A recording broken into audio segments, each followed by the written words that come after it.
Hello बच्चों। बेटे next thermodynamic term आप करते हैं एंथैल्पी। ठीक है, पहले आप की सी इंटरनल एनर्जी जिन्हों असी यू दे नाल लिखते हैं। हुण आप करते हैं एंथैल्पी जिन्हों असी एच दे नाल लिखते हैं। इनू असी हीट कंटेंट भी कहने हैं। ठीक है, हुण सानू पता है बेटे असी पिछली टर्म पढ़ी है जिहड़ी इंटरनल एनर्जी उहदे अकॉर्डिंग आप देखिया सी कि जे असी वॉल्यूम नू कॉन्सटेंट रखते हैं तो डेल्टा यू है ना जिहड़ा वो क्यू के बराबर हुंदा है। असी क्यू वी लिख दिंदे आ। क्यू वी का मतलब कि volume remains constant.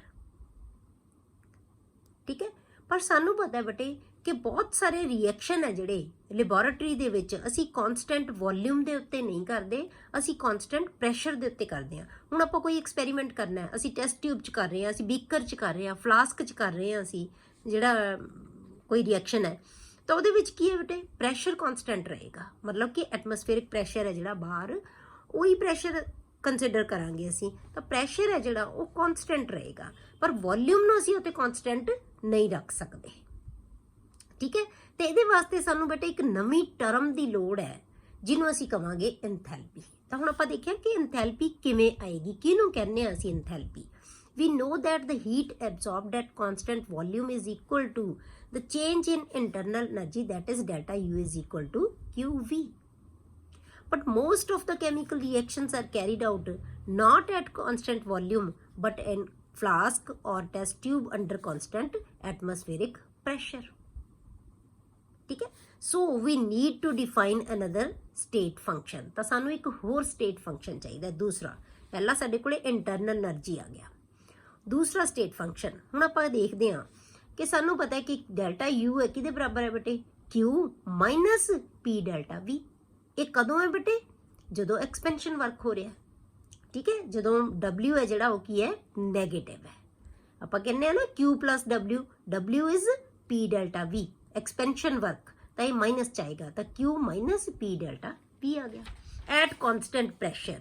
This equation can be written as, हुण जे इसे इक्वेशन नूं कॉन्सटेंट प्रैशर दे उत्ते लिखना होवे असी, ठीक है, एक जनरल इक्वेशन लईए आपां, इहनूं असी कॉन्सटेंट प्रैशर दे उत्ते लिखीए तो आपां की लिखांगे बेटे delta U is equal to Q V Q P हुण आपां की कहना है कि प्रैशर रिमेन्स कॉन्सटेंट, कि जिन्नी हीट एक्सचेंज होएगी वो कित्थे होएगी कॉन्सटेंट प्रैशर दे उत्ते।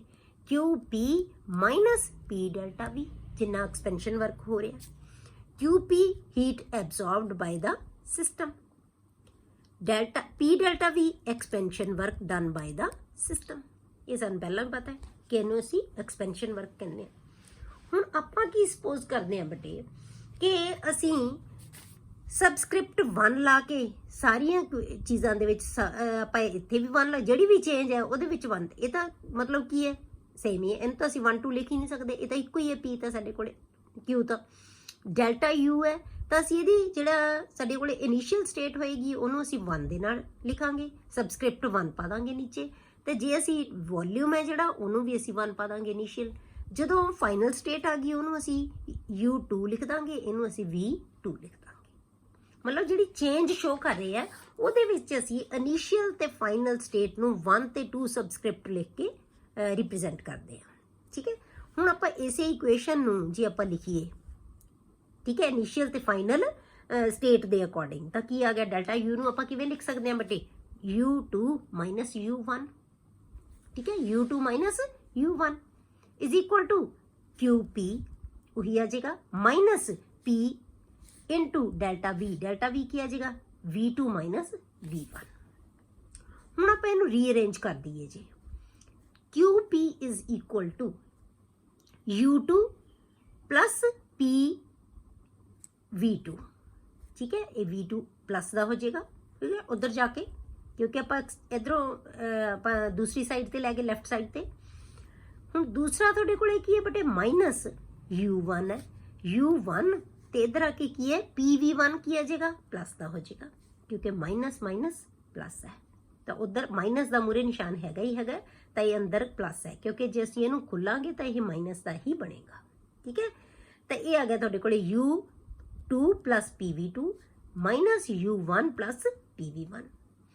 हुण ये U प्लस PV है ना जिहड़ा इहनूं असीं कहने आ बेटे H। ਇਹਨੂੰ ਆਪਾਂ ਕੀ ਕਰਨੇ ਆ H, ਜਿਹਨੂੰ ਕਹਿੰਦੇ ਆ ਅਸੀਂ enthalpy. Now we can define another thermodynamic function the enthalpy. ਤਾਂ ਹੁਣ ਆਪਾਂ ਕਹਿੰਦੇ ਆ ਕਿ H is equal to U plus PV, ਠੀਕ ਹੈ, U ਪਲਸ PV। ਹੁਣ ਜੇ ਆਪਾਂ U2 ਪਲਸ PV2 ਕਹਿ ਦਾਂਗੇ ਤਾਂ H2 ਬਣ ਜਾਏਗਾ। ਇਹਨੂੰ ਅਸੀਂ U1 ਪਲਸ PV1 ਕਹਿ ਦਾਂਗੇ ਤਾਂ ਇਹ H1 ਬਣ ਜਾਏਗਾ। ਦੋਨਾਂ ਦੀਆਂ ਵੈਲਿਊਜ਼ ਪੁੱਟ ਕਰ ਦਈਏ ਆਪਾਂ ਤਾਂ QP ਕਿਹਦੇ ਬਰਾਬਰ ਆ ਗਿਆ ਬੇਟੇ? QP ਕਿੰਨਾ ਆ ਜਾਏਗਾ? H2 ਮਾਈਨਸ H1, ਠੀਕ ਹੈ। ਤਾਂ H2 ਮਾਈਨਸ H1 ਨੂੰ ਅਸੀਂ ਕੀ ਕਹਿੰਦੇ ਆ ਬੇਟੇ? Delta H। ਤੇ ਇਹਦਾ ਮਤਲਬ ਕੀ ਹੋ ਗਿਆ ਕਿ ਚੇਂਜ ਇਨ ਐਂਥੈਲਪੀ ਹੈ ਜਿਹੜੀ, ਐਂਥੈਲਪੀ ਦੇ ਵਿੱਚ ਚੇਂਜ ਆਏਗੀ at constant pressure is equal to QP।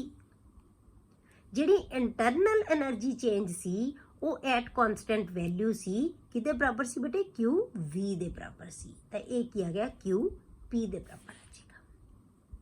Clear ਹੋ ਗਿਆ? ਹੁਣ ਇਸ ਚੀਜ਼ ਨੂੰ ਆਪਾਂ ਯਾਦ ਰੱਖਣਾ ਹੈ ਕਿ ਡੈਲਟਾ H ਹੈ ਜਿਹੜਾ ਉਹ QP ਦੇ ਬਰਾਬਰ ਹੁੰਦਾ ਹੈ, ਡੈਲਟਾ U ਹੈ ਜਿਹੜਾ ਉਹ QV ਦੇ ਬਰਾਬਰ ਹੁੰਦਾ ਹੈ। ਕਲੀਅਰ ਹੋ ਗਿਆ? ਹੁਣ ਕਿਉਂਕਿ ਸਾਨੂੰ ਪਤਾ ਹੈ ਬੇਟੇ ਕਿ QP is equal to delta U plus P delta V। ਆਪਾਂ ਹੁਣੇ ਕਰਕੇ ਹਟਿਆ। ਜੇ ਆਪਾਂ ਕੀ ਕਹੇ ਕਿ ਜਿਹੜਾ QP ਹੈ ਉਹ QP ਹੈ ਜਿਹੜਾ ਉਹ ਕਿਹਦੇ ਬਰਾਬਰ ਹੈ ਬੇਟੇ? Delta U plus P delta V। Q ਆਪਾਂ ਕਹਿੰਦੇ ਸੀ ਨਾ Q is equal to delta U plus P delta V। Therefore delta H is equal to, ਹੁਣ ਡੈਲਟਾ H ਹੈ ਜਿਹੜਾ ਉਹ ਕਿਹਦੇ ਬਰਾਬਰ ਆ ਜਾਏਗਾ ਬੇਟੇ? ਕਿਉਂਕਿ QP ਨੂੰ ਅਸੀਂ ਕੀ ਲਿਖ ਸਕਦੇ ਹਾਂ? Delta H। ਤਾਂ delta H is equal to delta U plus P delta V। Clear ਹੋ ਗਿਆ? Delta H is equal to delta U plus P delta V। ਆਪਾਂ ਕਿਹਾ ਬੇਟੇ ਕਿ H is U plus PV and delta H is equal to delta U plus P delta V. Pressure remains constant. ठीक है? ਤੇ ਜੇ ਹੁਣ ਅਸੀਂ ਐਂਥੈਲਪੀ ਨੂੰ ਬੇਟੇ ਡਿਫਾਈਨ ਕਰਨਾ ਹੋਵੇ ਤਾਂ ਆਪਾਂ ਕੀ ਕਵਾਂਗੇ ਬੇਟੇ? Enthalpy of the system is defined as the sum of the internal energy and pressure volume energy। ਇਹਨਾਂ ਦੇ ਸਮ ਨੂੰ ਅਸੀਂ ਇੰਟਰਨਲ, ਇਹਨੂੰ ਐਂਥੈਲਪੀ ਕਵਾਂਗੇ। ਬਟ ਜੇ ਅਸੀਂ ਐਂਥੈਲਪੀ ਚੇਂਜ ਨੂੰ ਡਿਫਾਈਨ ਕਰਨਾ ਹੋਵੇ ਬੇਟੇ ਤਾਂ ਫਿਰ ਕੀ ਲਿਖਾਂਗੇ? ਚੇਂਜ ਇਨ ਐਂਥੈਲਪੀ ਲਿਖ ਦਾਂਗੇ। Change in enthalpy of the system may be defined as the sum of the internal energy and pressure volume work। internal energy change, ਠੀਕ ਹੈ, internal energy change ਕਵਾਂਗੇ ਇਹਨੂੰ ਆਪਾਂ, internal energy change and pressure volume work। Clear ਹੋ ਗਿਆ? ਹੁਣ ਕਿਉਂਕਿ ਆਪਾਂ ਕਹਿੰਦੇ ਆ ਕਿ enthalpy is also a state function. ਆਪਾਂ ਕਿਹਾ ਸੀ ਕਿ ਇੰਟਰਨਲ એનર્ਜੀ ਹੈ ਜਿਹੜਾ ਬੇਟੇ ਉਹ ਇੱਕ ਸਟੇਟ ਫੰਕਸ਼ਨ ਹੈ। ਇਸੇ ਤਰ੍ਹਾਂ ਬੇਟੇ ਐਂਥੈਲਪੀ ਹੈ ਨਾ ਜਿਹੜਾ ਉਹ ਵੀ ਸਟੇਟ ਫੰਕਸ਼ਨ ਹੈ। ਉਹ ਵੀ ਕੀ ਹੈ? ਸਟੇਟ ਫੰਕਸ਼ਨ ਹੈ। ਕਿਉਂ? ਕਿਉਂਕਿ ਇਹ ਕਿਹਦੇ ਤੇ ਡਿਪੈਂਡ ਕਰਦੀ ਹੈ ਬੇਟੇ? ਡੈਲਟਾ U ਤੇ ਪ੍ਰੈਸ਼ਰ ਵੋਲਿਊਮ ਵਰਕ ਦੇ। ਤੇ ਦੋਨੋਂ ਹੀ ਕੀ ਹੈ ਬੇਟੇ? ਸਟੇਟ ਫੰਕਸ਼ਨਸ ਹੈ। ਇਸ ਕਰਕੇ ਇਹ ਕੀ ਹੈ? ਸਟੇਟ ਫੰਕਸ਼ਨ ਹੈ। ਠੀਕ ਹੈ? ਤਾਂ ਐਂਥੈਲਪੀ ਨੂੰ ਵੀ ਆਪਾਂ ਕੀ ਕਵਾਂਗੇ? State function.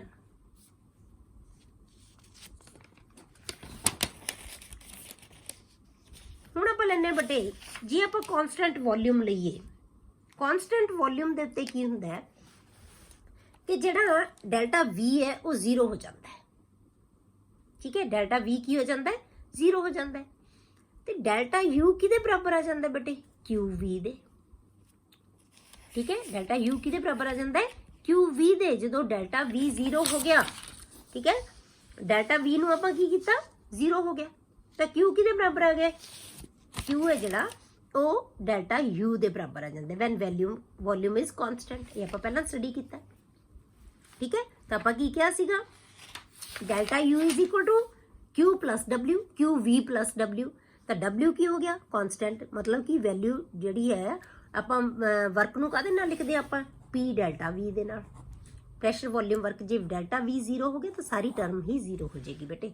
ਇਸ ਕਰਕੇ ਕੱਲਾ ਜਿਹੜਾ ਹੈਗਾ ਆਪਾਂ ਲਿਖਦੇ ਆ ਕਿ delta U is equal to Q plus W। ਤਾਂ W ਕੀ ਹੈ? ਇਹ ਹੈ ਤਾਂ ਇਹ ਜੇ 0 ਹੋ ਗਿਆ ਤਾਂ ਪੂਰਾ ਵਰਕ 0 ਹੋ ਗਿਆ, ਤਾਂ ਡੈਲਟਾ ਯੂ ਕਿਊ ਦੇ ਬਰਾਬਰ ਹੋ ਗਿਆ। ਕਿਊ ਦੇ ਨਾਲ ਅਸੀਂ ਕੀ ਲਿਖ ਦਿੰਦੇ ਹਾਂ ਵੀ, ਕਿਉਂ? ਕਿਉਂਕਿ ਵੋਲਿਊਮ ਕਾਂਸਟੈਂਟ ਹੈ, ਡੈਲਟਾ ਵੀ ਹੈ ਉਹ 0 ਹੈ। ਕਲੀਅਰ ਹੋ ਗਿਆ? ਤਾਂ ਅਸੀਂ ਵੇਖਿਆ ਇਹ ਬੇਟੇ ਕਿ ਕਾਂਸਟੈਂਟ ਵੋਲਿਊਮ ਦੇ ਉੱਤੇ ਜਿਹੜਾ ਡੈਲਟਾ ਯੂ ਹੈ ਉਹ ਕਿਊ ਵੀ ਦੇ ਬਰਾਬਰ ਹੈ। ਹੁਣ ਆਪਾਂ ਕੀ ਕਵਾਂਗੇ, therefore delta H is equal to delta U is equal to Q V. ठीक है, डेल्टा H भी वही हो गया, जिन्नी इंटरनल एनर्जी चेंज है वही इंथैल्पी चेंज है, वही एनर्जी चेंज है, जिन्नी ओदी एनर्जी हीट चेंज कह लो, ये हीट चेंज है, उन्नी ही हीट चेंज होएगी। क्यों? क्योंकि डेल्टा V तो 0 है। ठीक है, डेल्टा V है ਜਿਹੜਾ ਉਹ ਕੀ ਹੈ 0 है। जे डेल्टा V 0 हो गया तो ਆਪਾਂ ਇਹਨੂੰ ਇਹਦੇ ਬਰਾਬਰ ਹੀ ਕਹਿ ਸਕਦੇ ਹਾਂ। ਇੱਥੋਂ ਮੰਨ ਲਓ ਤੁਸੀਂ ਕਿ डेल्टा P है ਜਿਹੜਾ ਉਹ 0 ਹੋ ਗਿਆ ਤਾਂ डेल्टा H ਕਿਹਦੇ ਬਰਾਬਰ ਹੋ ਗਿਆ, डेल्टा U ਦੇ ਬਰਾਬਰ ਹੋ ਜਾਏਗਾ ਬੇਟੇ। when डेल्टा P is 0 ਤਾਂ ਜਦੋਂ ਇਹ 0 ਹੋ ਗਿਆ ਇਹ ਬਰਾਬਰ ਹੋ ਗਿਆ। ਸਾਨੂੰ ਪਤਾ डेल्टा U ਕਿਹਦੇ ਬਰਾਬਰ ਹੈ, QV ਦੇ ਬਰਾਬਰ ਹੈ। ਇਸ ਕਰਕੇ ਅਸੀਂ ਕਰਤਾ ਜਦੋਂ ਕੋਈ ਵਰਕ ਨਹੀਂ ਹੋਏਗਾ ਉਦੋਂ। ਹੁਣ ਜੇ ਬੇਟੇ ਅਸੀਂ ਐਗਜ਼ੋਥਰਮਿਕ ਤੇ ਐਂਡੋਥਰਮਿਕ ਰਿਐਕਸ਼ਨਸ ਦੇ ਵਾਸਤੇ ਦੇਖਣਾ ਹੋਵੇ ਕਿ ਡੈਲਟਾ H ਦੀ ਵੈਲਿਊ ਹੈ ਜਿਹੜੀ ਨੈਗੇਟਿਵ ਹੋਏਗੀ ਕਿ ਜਾਂ ਪੋਜ਼ਿਟਿਵ ਹੋਏਗੀ, ਇਹ ਆਪਾਂ ਕਿਵੇਂ ਦੇਖਾਂਗੇ। ਇਨ ਐਗਜ਼ੋਥਰਮਿਕ ਰਿਐਕਸ਼ਨ ਕਿਹੜੇ ਹੁੰਦੇ ਬੇਟੇ, ਜਿਹੜੇ ਵਿੱਚ ਸਿਸਟਮ એનર્ਜੀ ਨੂੰ ਰਿਲੀਜ਼ ਕਰਦਾ ਹੈ। System loses energy to surroundings, both delta H and QP are negative. ਤਾਂ ਜੇ ਐਗਜ਼ੋਥਰਮਿਕ ਰਿਐਕਸ਼ਨ ਹੈ ਤਾਂ ਸਿਸਟਮ એનર્ਜੀ ਰਿਲੀਜ਼ ਕਰਦਾ ਹੈ, ਜਿਹੜੀ ਰਿਲੀਜ਼ਡ એનર્ਜੀ ਹਮੇਸ਼ਾ ਨੈਗੇਟਿਵ ਹੁੰਦੀ ਹੈ। ਤਾਂ ਡੈਲਟਾ H ਤੇ QP ਬੋਥ ਆਰ ਨੈਗੇਟਿਵ। ਜੇ ਐਂਡੋਥਰਮਿਕ ਰਿਐਕਸ਼ਨ ਹੈ ਬੇਟੇ ਫਿਰ ਕੀ ਹੋਏਗਾ, system absorb energy, system energy ਨੂੰ ਐਬਜ਼ੌਰਬ ਕਰੇਗਾ ਫਰੋਮ ਦਾ ਸਰਾਊਂਡਿੰਗ। ਤੇ ਜਦੋਂ ਐਬਜ਼ੌਰਬ ਕਰਦਾ ਤੇ ਆਪਾਂ ਕੀ ਕਿਹਾ ਸੀ, Q ਨੂੰ ਹਮੇਸ਼ਾ ਪੋਜ਼ਿਟਿਵ ਮੰਨਣਾ ਹੈ। ਅਸੀਂ QP ਲਿਖਤਾ ਕਿਉਂਕਿ ਅਸੀਂ ਪ੍ਰੈਸ਼ਰ ਨੂੰ ਕਾਂਸਟੈਂਟ ਰੱਖ ਰਹੇ ਹਾਂ। ਤਾਂ delta H and QP both are positive. ਇਹ ਵੈਲਿਊਜ਼ ਹਮੇਸ਼ਾ ਯਾਦ ਰੱਖਿਆ ਕਰੋ ਬੇਟੇ ਕਿ ਕਿਹਦੀ ਵੈਲਿਊ ਨੈਗੇਟਿਵ ਕਦੋਂ ਆਉਂਦੀ ਹੈ ਤੇ ਪੋਜ਼ਿਟਿਵ ਕਦੋਂ ਆਉਂਦੀ ਹੈ। ਕਲੀਅਰ? ਹੁਣ ਜੇ ਅਸੀਂ ਬੇਟੇ ਡੈਲਟਾ H, ਹੁਣ ਦੋਨੋਂ ਹੀ ਕੀ ਹੈ, ਹੀਟ ਐਕਸਚੇਂਜਸ ਹੈ, ਹੀਟ ਕੰਟੈਂਟ ਹੀ ਹੈ ਦੋਨੋਂ। ਠੀਕ ਹੈ, ਡੈਲਟਾ H ਵੀ ਤੇ ਡੈਲਟਾ U ਵੀ। ਹੁਣ ਜੇ ਅਸੀਂ ਬੇਟੇ ਡੈਲਟਾ H ਤੇ ਡੈਲਟਾ U ਨੂੰ ਸੋਲਿਡ ਜਾਂ ਲਿਕੁਇਡ ਸਟੇਟਸ ਦੇ ਵਾਸਤੇ ਲੈ ਲਈਏ ਤਾਂ ਇਹਦੀ ਵੈਲਿਊ ਹੈ ਨਾ ਜਿਹੜੀ, ਇਹ ਡਿਫਰੈਂਸ ਹੈ ਜਿਹੜਾ ਇਹ ਡੈਲਟਾ H ਹੈ ਜਾਂ ਡੈਲਟਾ U ਹੈ, ਇਹ ਕੀ ਹੈ ਬੇਟੇ ਬਹੁਤਾ ਸਿਗਨੀਫਿਕੈਂਟ ਨਹੀਂ ਹੁੰਦਾ। ਠੀਕ ਹੈ, ਚੇਂਜ ਨਹੀਂ ਆਏਗੀ ਇਹਦੇ ਵਿੱਚ। ਕਿਉਂ? ਕਿਉਂਕਿ ਜਿਹੜੇ ਵੋਲਿਊਮ ਦੇ ਵਿੱਚ ਚੇਂਜ ਤਾਂ ਹੋਣੀ ਹੋਈ ਨਹੀਂ, ਕੰਪਰੈਸ ਹੀ ਕੋਈ ਵੋਲਿਊਮ ਦੇ ਵਿੱਚ ਤਾਂ ਫਰਕ ਹੀ ਨਹੀਂ ਪੈਂਦਾ। ਤੇ ਜੇ ਵੋਲਿਊਮ 'ਚ ਫਰਕ ਨਹੀਂ ਪਏਗਾ ਬੇਟੇ ਤਾਂ ਫਿਰ ਡੈਲਟਾ H ਡੈਲਟਾ U ਦੇ ਬਰਾਬਰ ਹੀ ਹੋ ਜਾਏਗਾ। ਜੇ ਤਾਂ ਵੋਲਿਊਮ 'ਚ ਚੇਂਜ ਆਏਗੀ, ਕਿਉਂਕਿ ਅਸੀਂ ਕਿਹਾ delta U plus P delta V ਹੈ ਡੈਲਟਾ H ਦੇ। ਹੁਣ ਜੇ ਵੋਲਿਊਮ 'ਚ ਚੇਂਜ ਹੀ ਨਹੀਂ ਆਉਣੀ ਤਾਂ ਫਿਰ ਡੈਲਟਾ H ਤੇ ਡੈਲਟਾ U ਕੀ ਹੋਣਗੇ, ਬਰਾਬਰ ਹੋ ਜਾਣਗੇ। ਤਾਂ ਇਹਦਾ ਮਤਲਬ ਕਿ ਸੋਲਿਡ ਤੇ ਲਿਕੁਇਡ ਦੇ ਵਾਸਤੇ ਇਹ ਸਿਗਨੀਫਿਕੈਂਟ ਨਹੀਂ ਹੋਏਗਾ। ਪਰ ਜੇ ਅਸੀਂ ਗੈਸਿਸ ਲੈਂਦੇ ਹਾਂ ਤਾਂ ਉਹਨਾਂ ਵਾਸਤੇ ਇਹ ਸਿਗਨੀਫਿਕੈਂਟ ਹੁੰਦਾ ਹੈ। ਡਿਫਰੈਂਸ ਹੈ ਜਿਹੜਾ, ਕਿਉਂ? ਕਿਉਂਕਿ ਗੈਸਿਸ ਦਾ ਵੋਲਿਊਮ ਹੈ ਜਿਹੜਾ ਬੇਟਾ ਇਜ਼ੀਲੀ ਚੇਂਜ ਹੋ ਜਾਂਦਾ ਹੈ। ਠੀਕ ਹੈ, the difference between delta H and delta U is significant only for the gases. Let's consider a reaction involving gases at constant pressure and temperature. ਆਪਾਂ ਇੱਕ ਆਈਡੀਅਲ ਗੈਸ ਲਾ ਲੈ ਲਿਆ। ਆਈਡੀਅਲ ਗੈਸ ਜਾਂ ਆਈਡੀਅਲ ਇਕੁਏਸ਼ਨ ਕਿਹਨੂੰ ਕਹਿੰਦੇ ਆਪਾਂ ਬੇਟੇ, PV is equal to nRT। ਠੀਕ ਹੈ, ਇੱਕ ਆਈਡੀਅਲ ਗੈਸ ਇਕੁਏਸ਼ਨ ਹੈ। ਹੁਣ ਇਸੇ ਇਕੁਏਸ਼ਨ ਨੂੰ ਬੇਟੇ ਜੇ ਆਪਾਂ ਰਿਐਕਟੈਂਟ ਤੇ ਪ੍ਰੋਡਕਟਸ ਦੀ ਫਾਰਮ ਦੇ ਵਿੱਚ ਲਿਖੀਏ ਤਾਂ ਇਕੁਏਸ਼ਨ ਕੀ ਹੋਏਗੀ, P ਤਾਂ ਕਾਂਸਟੈਂਟ ਹੈ, ਪਰ ਰੱਖਿਆ ਪ੍ਰੈਸ਼ਰ ਨੂੰ constant, PVR reactant, volume of reactant is equal to NR number of moles of reactant, R gas constant, T temperature constant ਰੱਖਣਾ ਹੈ। ਤਾਂ ਚੇਂਜ ਕੀ ਹੋਇਆ, ਨੰਬਰ ਆਫ ਮੋਲਸ ਤੇ ਵੋਲਿਊਮ। ਠੀਕ ਹੈ, ਮਤਲਬ ਹੋਣਗੇ ਚੇਂਜ, ਕੀ ਆਏਗਾ VR ਐਂਡ NR। VR ਕੀ ਹੈ ਬੇਟੇ, volume of the reactant, NR ਕੀ ਹੈ, number of moles of the reactant. ਹੁਣ ਅਸੀਂ ਪ੍ਰੋਡਕਟ ਦੇ ਲਈ ਲਿਖਾਂਗੇ PVP is equal to NPRT। PV ਕੀ ਹੈ, VP ਸੌਰੀ ਕੀ ਹੈ, volume of the product, NP ਕੀ ਹੈ ਬੇਟੇ, number of moles of the product. ਹੁਣ ਆਪਾਂ ਇਕੁਏਸ਼ਨ 1 ਨੂੰ 2 ਦੇ ਵਿੱਚੋਂ ਸਬਟਰੈਕਟ ਕਰ ਦਈਏ। ਫਾਈਨਲ ਸਟੇਟ ਦੇ ਵਿੱਚੋਂ ਇਨੀਸ਼ੀਅਲ ਸਟੇਟ ਨੂੰ ਅਸੀਂ ਘਟਾ ਦਈਏ। ਠੀਕ ਹੈ, ਅਸੀਂ ਹਮੇਸ਼ਾ ਫਾਈਨਲ ਚੋਂ ਹੀ ਲੈਂਦੇ ਹਾਂ ਨਾ, ਜੋ ਸਾਡੇ ਕੋਲੇ ਵੋਲਿਊਮ ਆ ਗਿਆ ਉਹ 'ਚੋਂ ਅਸੀਂ ਇਨੀਸ਼ੀਅਲ ਨੂੰ ਘਟਾ ਦਾਂਗੇ ਤਾਂ ਹੀ ਸਾਡੇ ਕੋਲੇ ਚੇਂਜ ਆਉਂਦੀ ਹੁੰਦੀ ਹੈ ਬੇਟੇ। ਤਾਂ ਆਪਾਂ ਦੂਸਰੀ ਇਕੁਏਸ਼ਨ ਦੇ ਵਿੱਚੋਂ 1 ਨੂੰ ਮਾਈਨਸ ਕਰ ਦਾਂਗੇ ਤਾਂ ਕੀ ਆ ਗਿਆ PVP। ਠੀਕ ਹੈ, ਆ ਲਵਾਂਗੇ ਇਕੁਏਸ਼ਨ ਪਹਿਲਾਂ ਮਾਈਨਸ PV, ਇਹ ਪੋਜ਼ਿਟਿਵ ਰਹੇਗਾ, ਉੱਪਰ ਆਏਗੀ ਇਕੁਏਸ਼ਨ, ਇਹ ਨੈਗੇਟਿਵ ਬਣ ਜਾਏਗਾ ਤਾਂ ਕੀ ਆ ਜਾਏਗਾ PVP minus PVR is equal to, इधरला भी ये पॉजिटिव रहेगा, ये नेगेटिव हो जाएगा, NPRT माइनस NRRT। ਹੁਣ ਇਹਨੂੰ ਆਪਾਂ ਜੇ ਕਾਮਨ ਕੱਢ ਲਈਏ, P ਕੀ ਇਹਦੇ ਵਿੱਚ ਕਾਮਨ ਹੈ, P into VP minus VR is equal to, ਇੱਥੇ ਕੀ ਕਾਮਨ ਹੈ RT, NP minus NR into RT। ਹੁਣ ਅਸੀਂ ਇਸ ਚੇਂਜ ਨੂੰ ਕੀ ਕਹਿੰਦੇ ਬੇਟੇ, ਚੇਂਜ ਇਨ ਵੋਲਿਊਮ। ਜੇ ਜਿਹੜਾ ਪ੍ਰੋਡਕਟ ਤੇ ਰਿਐਕਟੈਂਟ ਦੇ ਵੋਲਿਊਮ ਦੇ ਵਿੱਚ ਡਿਫਰੈਂਸ ਹੈ ਉਹਨੂੰ ਆਪਾਂ ਕੀ ਕਹਿੰਦੇ ਆ, ਚੇਂਜ ਇਨ ਵੋਲਿਊਮ। ਤਾਂ ਆਪਾਂ ਕੀ ਲਿਖਾਂਗੇ P delta V is equal to, ਇਹ ਕੀ ਹੈ, change in number of moles of the product and the reactant. ਇਹਨੂੰ ਅਸੀਂ ਡੈਲਟਾ N ਦੇ ਨਾਲ ਲਿਖਦੇ ਹਾਂ। ਡੈਲਟਾ N ਦੇ ਨਾਲ ਅਸੀਂ G ਪਾ ਦਿੰਦੇ ਹਾਂ ਬੇਟੇ, ਕਿਉਂਕਿ ਅਸੀਂ ਇਹ ਗੈਸਿਸ ਲਈ ਹੀ ਲਵਾਂਗੇ। ਠੀਕ ਹੈ, ਤਾਂ ਆਪਾਂ ਕੀ ਲਵਾਂਗੇ delta NG into RT। Clear ਹੋ ਗਿਆ। ਹੁਣ ਆਪਣੇ ਕੋਲੇ ਬੇਟੇ P ਡੈਲਟਾ V ਦੀ ਵੈਲਿਊ ਆ ਗਈ, ਕਿਉਂਕਿ ਵੋਲਿਊਮ ਨੂੰ ਅਸੀਂ ਬੇਟੇ ਬਹੁਤ ਈਜ਼ੀਲੀ ਨਹੀਂ ਕੈਲਕੂਲੇਟ ਕਰ ਸਕਦੇ ਕਿ ਕਿੰਨਾ ਵੋਲਿਊਮ ਚੇਂਜ ਆਇਆ ਹੈ, ਇਸ ਕਰਕੇ ਅਸੀਂ ਇਹਨੂੰ ਬਦਲ ਰਹੇ ਹਾਂ। ਤੇ ਨੰਬਰ ਆਫ ਮੋਲਸ ਨੂੰ ਅਸੀਂ ਬਹੁਤ ਆਸਾਨੀ ਨਾਲ ਕੈਲਕੂਲੇਟ ਕਰ ਸਕਦੇ ਹਾਂ। ਠੀਕ ਹੈ, ਚੇਂਜ ਇਨ ਵੋਲਿਊਮ ਨਹੀਂ ਅਸੀਂ ਆਸਾਨੀ ਨਾਲ ਕੈਲਕੂਲੇਟ ਕਰ ਸਕਦੇ, ਤਾਂ ਇਸੇ ਅਸੀਂ P ਡੈਲਟਾ V ਹੈ ਉਹ ਕਿਹਦੇ ਬਰਾਬਰ ਆ ਗਿਆ ਬੇਟੇ, ਡੈਲਟਾ NGRT। ਹੁਣ ਉੱਪਰ ਇਕੁਏਸ਼ਨ ਦੇ ਵਿੱਚ ਅਸੀਂ ਇਹ ਫਿਲ ਕਰ ਦਾਂਗੇ। ਸਾਡੀ ਇਕੁਏਸ਼ਨ ਕੀ ਸੀ, delta H is equal to delta U plus P delta V। P delta V ਦੀ ਵੈਲਿਊ ਅਸੀਂ ਇੱਥੋਂ ਪੁੱਟ ਕਰਤੀ ਤਾਂ ਕੀ ਆ ਗਿਆ ਬੇਟੇ, delta H is equal to delta U plus delta NGRT। Clear ਹੋ ਗਿਆ। ਹੁਣ ਆਪਾਂ ਕੀ ਦੇਖਣਾ ਹੈ ਬੇਟੇ ਕਿ ਕੋਈ ਕਿਹੜੀਆਂ ਉਹ ਕੰਡੀਸ਼ਨਸ ਹੈ ਬੇਟੇ ਜਿਨ੍ਹਾਂ ਦੇ ਵਿੱਚ ਡੈਲਟਾ H ਜਾਂ ਤੁਸੀਂ ਕਹਿ ਲਓ ਕੀ ਰਿਲੇਸ਼ਨ ਆਏਗਾ ਡੈਲਟਾ H ਤੇ ਡੈਲਟਾ U ਦੇ ਵਿੱਚ, ਜੇ ਅਸੀਂ ਆਹ ਰਿਲੇਸ਼ਨਸ਼ਿਪ ਲੈਂਦੇ ਹਾਂ। ਕਦੋਂ ਡੈਲਟਾ H ਡੈਲਟਾ U ਦੇ ਬਰਾਬਰ ਹੋਏਗਾ ਜਾਂ ਨਹੀਂ ਹੋਏਗਾ, ਜਾਂ ਡੈਲਟਾ H ਦੀ ਵੈਲਿਊ ਡੈਲਟਾ U ਨਾਲੋਂ ਕਦੋਂ ਜ਼ਿਆਦਾ ਹੋਏਗੀ, ਕਿਹੜੀ ਕੰਡੀਸ਼ਨ ਦੇ ਵਿੱਚ ਡੈਲਟਾ H ਦੀ ਵੈਲਿਊ ਡੈਲਟਾ U ਨਾਲੋਂ ਘੱਟ ਹੋ ਸਕਦੀ ਹੈ ਜਾਂ ਨਹੀਂ ਹੋ ਸਕਦੀ। ਠੀਕ ਹੈ, ਇਹ ਆਪਾਂ ਡਿਸਕਸ ਕਰਦੇ ਹਾਂ। ਪਹਿਲੀ ਆਪਾਂ ਕੰਡੀਸ਼ਨ ਲੈ ਲਈ, delta H is equal to delta U। Delta H ਹੈ ਜਿਹੜਾ ਡੈਲਟਾ U ਦੇ ਬਰਾਬਰ ਹੁੰਦਾ ਹੈ, ਕਦੋਂ ਹੋਏਗਾ ਬੇਟੇ, if delta NG is equal to 0। Number of moles ਦੇ ਵਿੱਚ ਚੇਂਜ ਹੈ ਜਿਹੜੀ ਉਹ 0 ਹੋਗੀ। ਜੇ ਇਹਨੂੰ ਆਪਾਂ 0 ਕਰਤਾ ਤਾਂ ਬੇਟੇ ਸਾਰੀ ਵੈਲਿਊ ਕੀ ਹੋ ਜਾਏਗੀ, 0 ਹੋ ਜਾਏਗੀ। ਤਾਂ ਇਹਦਾ ਮਤਲਬ delta H is equal to delta U। ਮਤਲਬ ਕਿ ਜਦੋਂ ਰਿਐਕਟੈਂਟ ਦੇ ਨੰਬਰ ਆਫ ਮੋਲਸ ਤੇ ਪ੍ਰੋਡਕਟ ਦੇ ਨੰਬਰ ਆਫ ਮੋਲਸ ਉਨੇ ਹੀ ਰਹਿਣ, ਠੀਕ ਹੈ, ਤਾਂ ਉਦੋਂ ਫਿਰ ਬੇਟੇ ਡੈਲਟਾ H ਤੇ ਡੈਲਟਾ U ਦੀ ਵੈਲਿਊ ਸੇਮ ਹੁੰਦੀ ਹੈ, ਕੋਈ ਫਰਕ ਨਹੀਂ ਹੁੰਦਾ। ਇਹ ਆਪਾਂ ਐਗਜ਼ਾਮਪਲ ਲਈਏ ਇਹਦੀ ਬੇਟੇ, H2 plus I2 gives 2HI। Number of moles ਇਹਦੇ ਦੇਖੋ ਰਿਐਕਟੈਂਟ ਦੇ ਕਿੰਨੇ ਹੈ, 1 plus 1 ਕਿੰਨੇ ਹੋ ਗਏ 2। ਇਹਦੇ ਨੰਬਰ ਆਫ ਮੋਲਸ ਕਿੰਨੇ ਬੇਟੇ 2, ਤਾਂ ਰਿਐਕਟੈਂਟ ਦੇ ਨੰਬਰ ਆਫ ਮੋਲਸ ਵੀ 2 ਹੈ, ਪ੍ਰੋਡਕਟ ਦੇ ਨੰਬਰ ਆਫ ਮੋਲਸ ਵੀ 2 ਹੈ, ਦੋਨਾਂ ਦੇ ਮੋਲਸ ਕੀ ਹੋਣਗੇ, ਸੇਮ। ਤਾਂ ਆਪਾਂ number of change in number of moles ਕਿਵੇਂ ਕੱਢਦੇ ਹਾਂ ਬੇਟੇ, NP ਮਾਈਨਸ NR। ਠੀਕ ਹੈ, ਜਦੋਂ NP ਤੇ NR ਬਰਾਬਰ ਹੋ ਗਏ ਤਾਂ ਨੰਬਰ ਆਫ ਮੋਲਸ ਦੇ ਵਿੱਚ ਚੇਂਜ ਕੀ ਆ ਗਈ ਬੇਟੇ, 0। ਕਲੀਅਰ। ਤਾਂ ਜਦੋਂ ਨੰਬਰ ਆਫ ਮੋਲਸ 0 ਹੋ ਗਏ ਤਾਂ ਡੈਲਟਾ H ਦੀ ਵੈਲਿਊ ਡੈਲਟਾ U ਦੇ ਬਰਾਬਰ ਹੋਏਗੀ। ਦੂਸਰੀ ਕੰਡੀਸ਼ਨ ਲੈਣੇ ਆਪਾਂ ਬੇਟੇ, delta H is greater than delta U। ਕਦੋਂ ਡੈਲਟਾ H ਦੀ ਵੈਲਿਊ ਡੈਲਟਾ U ਨਾਲੋਂ ਜ਼ਿਆਦਾ ਹੋਏਗੀ, if delta NG is positive. Delta NG ਕੀ ਹੈ ਬੇਟੇ, ਡੈਲਟਾ NG ਕੀ ਹੈ, number of moles of product minus number of moles of reactant, ਜਾਂ difference in the number of moles of the product and reactant.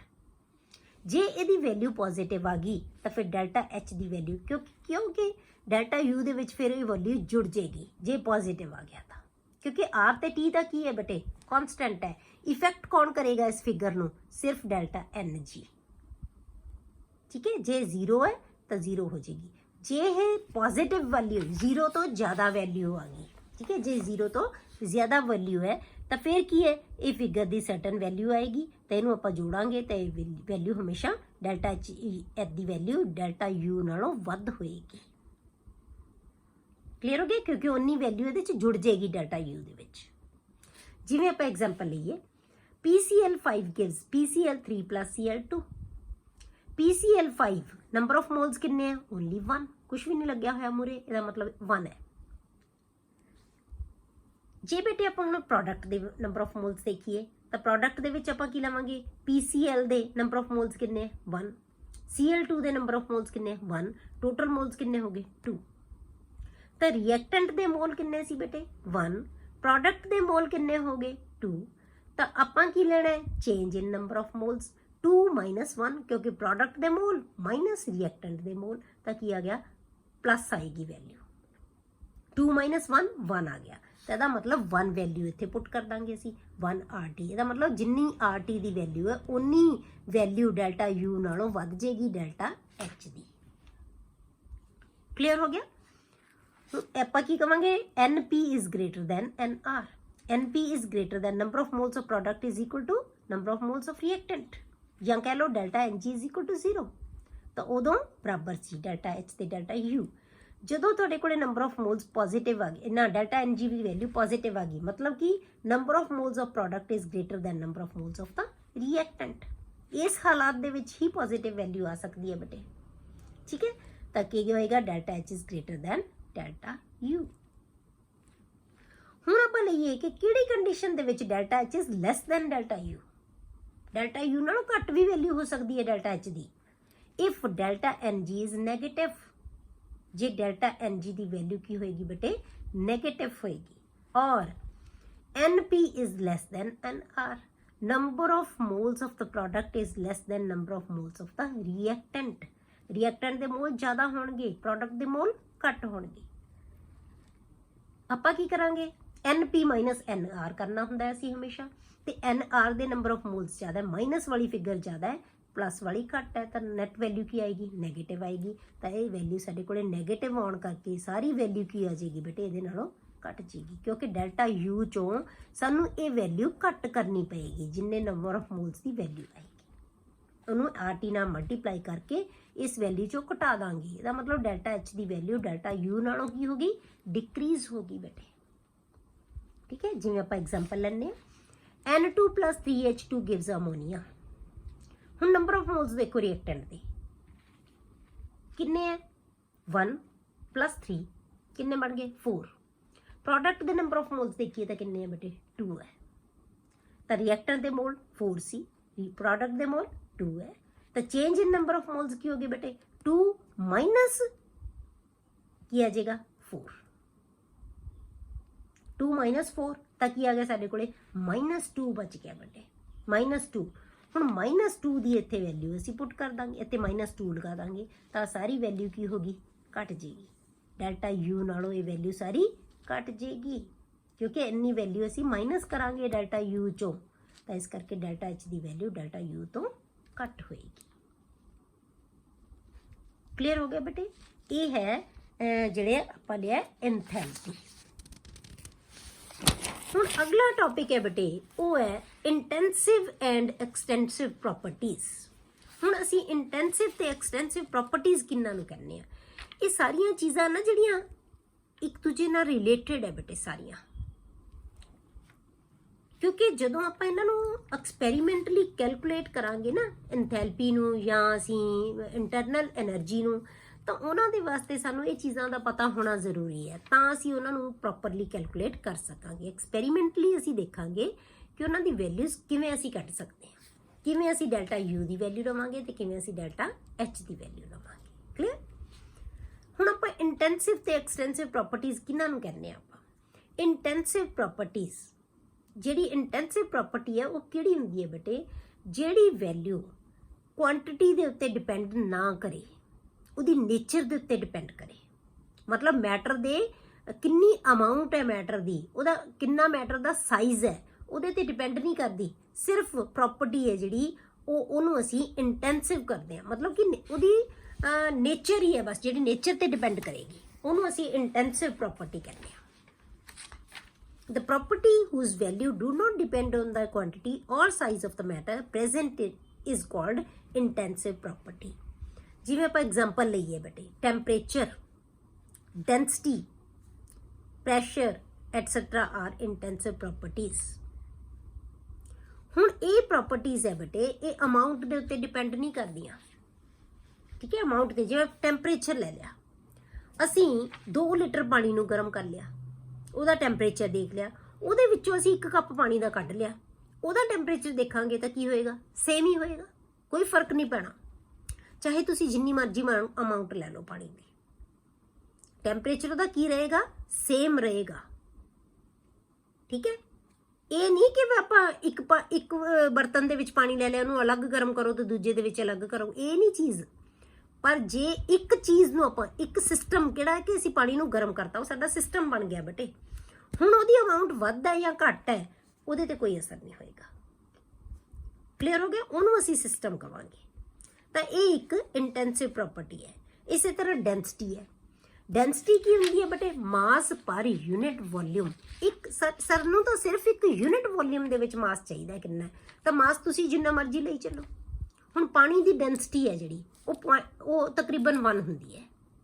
वो चाहे पानी जिन्ना मर्जी ले लो तुसीं, असीं तां एक यूनिट मास दा वॉल्यूम लिया, ਉਹਨੂੰ ਅਸੀਂ ਡੈਂਸਿਟੀ ਕਹਿ ਦਿੰਦੇ ਹਾਂ।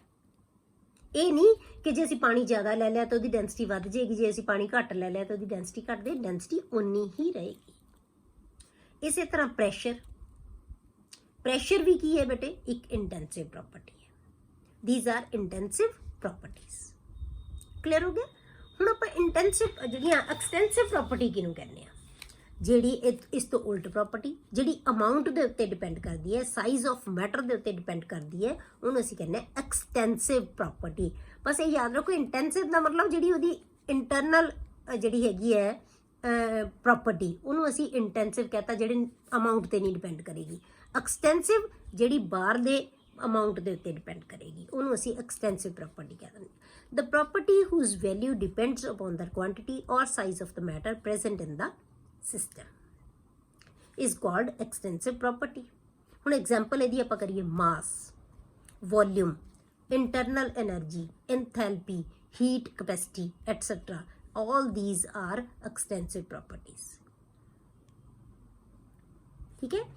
मास है जिहड़ा, ਉਹ एक्सटेंसिव प्रॉपर्टी है। कितना मास असी लै रहे हैं, ਉਹਦੀ प्रॉपर्टी हो रही। जे ਆਪਾਂ कोई 1 ग्राम चीज़ लै ली, ਉਹਦੀ प्रॉपर्टी होर होएगी। जे असी 1 ग्राम की बजाय असी 10 ग्राम चीज़ लै ली, ਉਹਦੀ प्रॉपर्टी होर होएगी। क्लियर। इस तरह वॉल्यूम, जिन्ना वॉल्यूम वध घट करते रहांगे, प्रॉपर्टी चेंज होंदी रहेगी। ये भी एक की है एक्सटेंसिव प्रॉपर्टी है, ये मैटर अमाउंट के उत्ते डिपेंड करती है। इस तरह सारियां ये प्रॉपर्टीज़ है जिहड़ियां वो एक्सटेंसिव प्रॉपर्टीज़ है। ਹੁਣ बेटे जे ਆਪਾਂ ਇਹਨੂੰ ਦੇਖਣਾ ਹੋਵੇ, ਇਹਨਾਂ ਦਾ ਡਿਫਰੈਂਸ ਜੇ ਅਸੀਂ ਜਾਣਨਾ ਹੋਵੇ ਕਿ ਇਹਨਾਂ ਦਾ ਮਤਲਬ ਕੀ ਹੈ, ਠੀਕ ਹੈ। ਜੇ ਆਪਾਂ ਇਹਨੂੰ ਸਮਝਣਾ ਹੋਵੇ, ਕਿਵੇਂ ਸਮਝੀਏ, ਆਪਾਂ ਇੱਕ ਛੋਟਾ ਜਿਹਾ ਬਾਕਸ ਲੈਂਦੇ ਆ, ਠੀਕ ਹੈ। ਕੋਈ ਕੰਟੇਨਰ ਲੈ ਲਿਆ ਜਿਹਦਾ ਵੋਲਿਊਮ V ਹੈ, ਠੀਕ ਹੈ। ਆਪਾਂ ਕੀ ਲੈ ਲਿਆ, ਇੱਕ ਕੰਟੇਨਰ ਲਿਆ ਜਿਹਦੇ ਵਿੱਚ ਆਪਾਂ ਗੈਸ ਇਨਕਲੋਜ਼ ਕਰਤੀ, ਜਾਂ ਕੁਛ ਵੀ ਲੈ ਲਿਆ, ਕੋਈ ਵੀ ਵੋਲਿਊਮ ਲੈ ਲਿਆ ਆਪਾਂ, ਕੋਈ ਵੀ ਚੀਜ਼ ਇਹਦੇ ਵਿੱਚ ਲਈ ਹੋਈ ਹੈ, ਉਹਦੇ ਵਿੱਚ ਆਪਾਂ ਗੈਸ ਇਨਕਲੋਜ਼ ਕਰਤੀ, ਉਹਦਾ ਵੋਲਿਊਮ V ਹੈ ਤੇ ਉਹਦਾ ਟੈਂਪਰੇਚਰ ਹੈ ਜਿਹੜਾ ਉਹ ਕੀ ਹੈ, T ਹੈ, ਠੀਕ ਹੈ। ਇੱਕ ਕੰਟੇਨਰ ਲਿਆ। ਹੁਣ ਕੀ ਕੀਤਾ, ਬਸ ਅਸੀਂ ਇਸੇ ਕੰਟੇਨਰ ਦੇ ਅੰਦਰ ਇੱਕ ਪਾਰਟੀਸ਼ਨ ਪਾਤੀ, ਇਹਨੂੰ ਵਿਚਕਾਰੋਂ ਅਲੱਗ ਕਰਤਾ। ਹੁਣ ਕੀ ਹੋ ਗਿਆ ਬੇਟੇ, ਇਹਦਾ ਜਿਹੜਾ ਪਾਰਟ 2 ਹੋਣ ਨਾਲ ਇਹਦਾ ਜਿਹੜਾ ਵੋਲਿਊਮ ਸੀ ਸਾਰਾ, ਉਹ 2 ਹਿੱਸਿਆਂ 'ਚ ਡਿਵਾਈਡ ਹੋ ਗਿਆ ਬੇਟੇ। एक पासे वॉल्यूम कितना रह गया बेटे, V/2, एक पासे कितना रह गया, V/2। पर टैंपरेचर हुण भी की है, T है, टैंपरेचर इधर भी की है, T है। तो मतलब ये तो चेंज हो गया, डिवाइड करन नाल ये तो चेंज हो गया, वॉल्यूम तो अद्धा अद्धा रह गया। इसका मतलब वॉल्यूम की हो गया, एक्सटेंसिव प्रॉपर्टी है, अमाउंट पर डिपेंड कर रही है। पर जिहड़ा टैंपरेचर है वो की है, इंटेंसिव प्रॉपर्टी है, जिहड़ा अमाउंट ते डिपेंड नहीं कर रहा। जो असीं इन्नी गैस लई सी तां भी टैंपरेचर T सी, जे असीं अद्धी गैस लै ली तां भी टैंपरेचर उहदा की है, T है। क्लीयर हो गया, समझ आ गई इहदी चीज़ दी ਆਪਾਂ ਵੋਲਿਊਮ ਜਿਹੜਾ ਆਪਾਂ ਲਿਆ ਉਹਨੂੰ ਹਾਫ ਕਰਤਾ ਸੀ, ਹਾਫ ਰਹਿ ਗਿਆ ਵੋਲਿਊਮ। ਅੱਧੀ ਗੈਸ ਇੱਧਰ ਆ ਗਈ, ਅੱਧੀ ਗੈਸ ਇੱਧਰ ਆ ਗਈ। ਤਾਂ ਵੋਲਿਊਮ ਕੀ ਹੈ ਬੇਟੇ? ਇਹ ਮੈਟਰ ਦੇ ਉੱਤੇ ਡਿਪੈਂਡ ਕਰ ਰਿਹਾ ਹੈ। ਇਹ ਮੈਟਰ ਅੱਧਾ ਇਸ ਪਾਸੇ ਆ ਗਿਆ, ਅੱਧਾ ਮੈਟਰ ਇਸ ਪਾਸੇ ਆ ਗਿਆ, ਤਾਂ ਵੋਲਿਊਮ ਚੇਂਜ ਹੋ ਗਿਆ ਨਾ। ਇਹ ਵੋਲਿਊਮ ਜ਼ਿਆਦਾ ਸੀ, ਇਹ ਵੋਲਿਊਮ ਚੇਂਜ ਹੋ ਗਿਆ, ਅੱਧਾ ਅੱਧਾ ਹੋ ਗਿਆ। ਤੇ ਜਿਹੜੀ ਚੀਜ਼ ਚੇਂਜ ਹੋ ਗਈ ਮੈਟਰ ਦੇ ਨਾਲ, ਉਹ ਕੀ ਹੈ? ਉਹ ਐਕਸਟੈਂਸਿਵ ਪ੍ਰੋਪਰਟੀ ਹੈ। ਪਰ ਟੈਂਪਰੇਚਰ ਹੁਣ ਵੀ ਹੈ। ਜੇ ਇਹ ਜਿੰਨਾ ਟੈਂਪਰੇਚਰ ਸਾਰੀ ਗੈਸ ਦਾ ਸੀ, ਉਨਾ ਹੀ ਹੁਣ ਜੇ ਵਿਚਾਲੋਂ ਅੱਧ ਕਰ ਦਾਂਗੇ। ਜਿਵੇਂ ਆਪਾਂ ਸਪੋਜ਼ ਕਰੋ ਪਾਣੀ ਲੈ ਲਿਆ, ਆਪਾਂ ਕੀ ਕੀਤਾ? ਵਿਚਾਲੇ ਪਾਰਟੀਸ਼ਨ ਕਰਤੀ, ਪਾਣੀ ਅੱਧਾ ਇੱਧਰ ਹੋ ਗਿਆ, ਅੱਧਾ ਇੱਧਰ ਹੋ ਗਿਆ। ਪਰ ਟੈਂਪਰੇਚਰ ਦੋਨੋਂ ਪਾਸੇ ਥਰਮਾਮੀਟਰ ਰੱਖੋ, ਕਿਉਂਕਿ ਇੱਕੋ ਹੀ ਕੰਟੇਨਰ 'ਚ ਸੀ ਨਾ, ਟੈਂਪਰੇਚਰ ਤਾਂ ਇੱਕੋ ਹੀ ਹੈ। ਜੇ ਆਪਾਂ ਦੋਨਾਂ ਦਾ ਟੈਂਪਰੇਚਰ ਦੇਖਾਂਗੇ ਤਾਂ ਕੀ ਹੋਏਗਾ? ਸੇਮ ਹੋਏਗਾ। ਤਾਂ ਇਸ ਕਰਕੇ ਇਹ ਕੀ ਹੈ? ਇੱਕ ਇੰਟੈਂਸਿਵ ਪ੍ਰੋਪਰਟੀ ਹੈ ਜਿਹੜਾ ਟੈਂਪਰੇਚਰ ਹੈ। ਤਾਂ it is clear that volume is an extensive property and temperature is an intensive property. Clear? Next topic ਬੇਟੇ ਆਪਾਂ ਅਗਲੇ ਲੈਕਚਰ 'ਚ ਡਿਸਕਸ ਕਰਾਂਗੇ।